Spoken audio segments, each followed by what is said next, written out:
I'm sitting in a place that probably very few people know exists. This is the Woodlands Memorial Garden in New Westminster. It's a beautiful park now, and there are a lot of people out today enjoying the sunshine with their dogs and their children, but they may not realize they're walking in an area that represents almost 3,100 unmarked graves. These are the graves of people who lived and died at Woodlands Institution and Essendale over a few miles to the east, which was often known by many people as Riverview and Valley View hospitals. These two locations housed people with intellectual disabilities, developmental disabilities, mental illnesses, and physical disabilities for more than 100 years. Woodlands closed in 1996 and Essendale closed in 2012.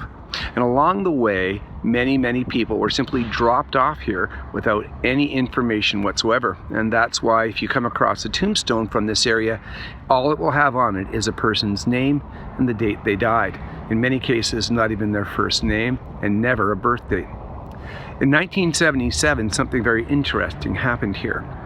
The government closed the cemetery. In fact, I tried to find it in 1996 when this place closed down, and I couldn't find it.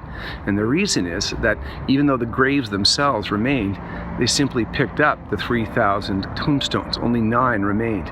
And of those 3,000 tombstones, many of them ended up in rubble piles or became part of the construction, ending up in things like patios and barbecues. Imagine mattering so little that you would become that easily disposed of. Behind me is a sculpture called A Window Too High, and it represents the windows in the buildings of these places that were built so high that a person couldn't even look out of them.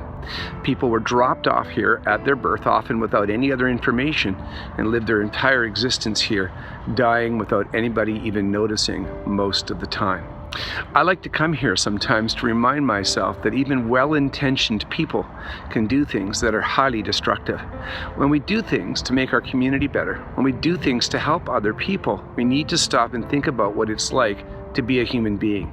In my experience, whether a person has a disability, a mental illness, or a physical illness, they're still people first, and the things that you and I need are the same things that they need. They begin with dignity, inclusion and belonging, chances to make choices and be empowered in their own lives, and simple things like belonging and love.